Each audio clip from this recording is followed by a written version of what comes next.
For millennia, we have looked up at the stars in wonder, dreaming of what lies beyond.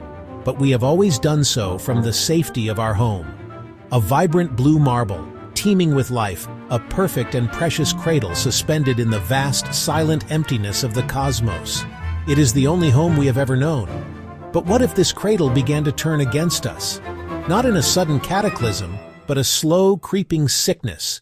The oceans rising, the air growing toxic, the very ground beneath our feet becoming unstable. Imagine the world you knew gone, its continents fracturing.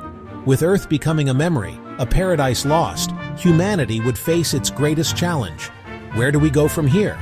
The answer, for many, lies not on a distant world, but in the void of our own solar system. This isn't just a fantasy from science fiction.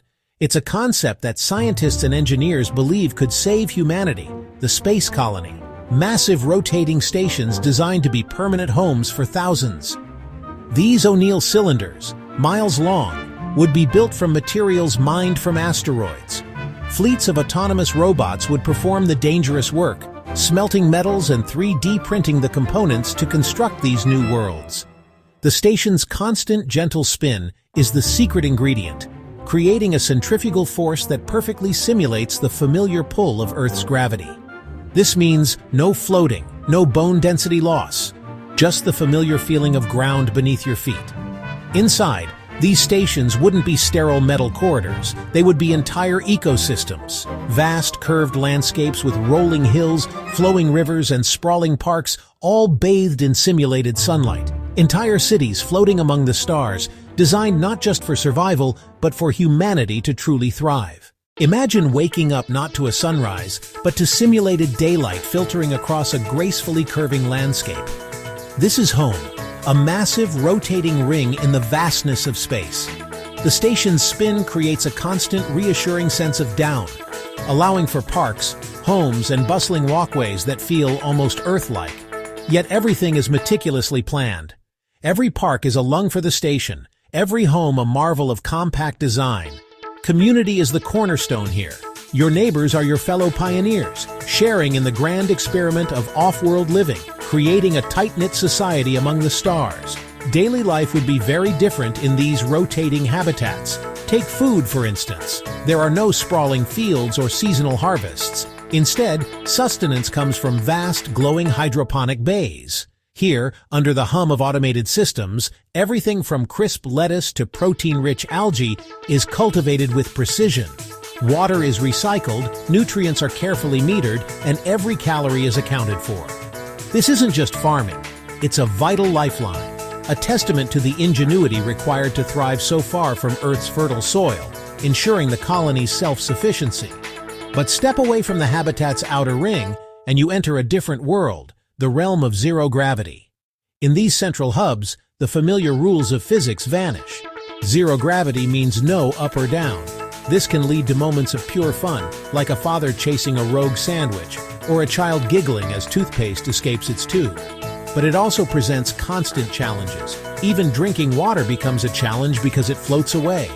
Personal hygiene, cooking, and sleeping in secure harnesses all require a complete relearning of the simplest daily routines, a constant adaptation to a life unbound by gravity. But living in space isn't all fun and games.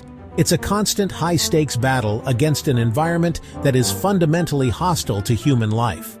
The dream of the stars comes with a heavy price, paid daily in vigilance and resilience. Outside the hull, there is no margin for error. The vacuum of space is an ever-present threat, a silent predator waiting for the smallest weakness. A single micrometeoroid, no bigger than a grain of sand, can impact with the force of a rifle bullet. Our habitats are marvels of engineering, wrapped in layers of advanced shielding, but the danger is never zero. One small hole, one failed seal, and the air you breathe is violently ripped away into the void. Then there's the invisible killer, radiation. On Earth, we're protected by a powerful magnetic field and a thick atmosphere. Out here, we are exposed. Constant exposure to galactic cosmic rays and violent solar flares slowly shreds your DNA, dramatically increasing the risk of cancer and other long-term illnesses. Even with shielded walls and emergency protocols, it's a dose we all accumulate. And while the universe tries to break you from the outside, your own body begins to betray you from within. Without the constant pull of gravity, your very biology starts to unravel. Your bones would weaken, losing density at an alarming rate, becoming brittle and frail. Your muscles would shrink, atrophying from disuse.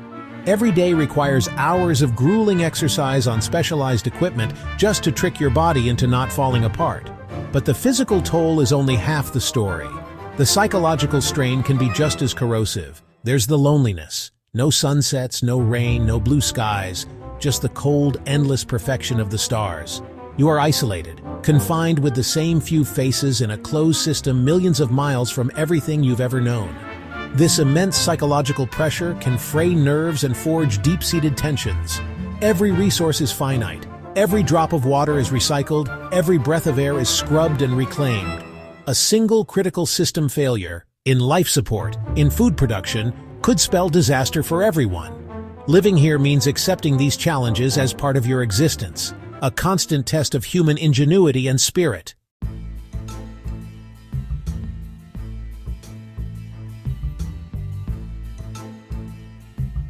Could we survive in space forever, or will we always need the planet we once called home? Would you live in space?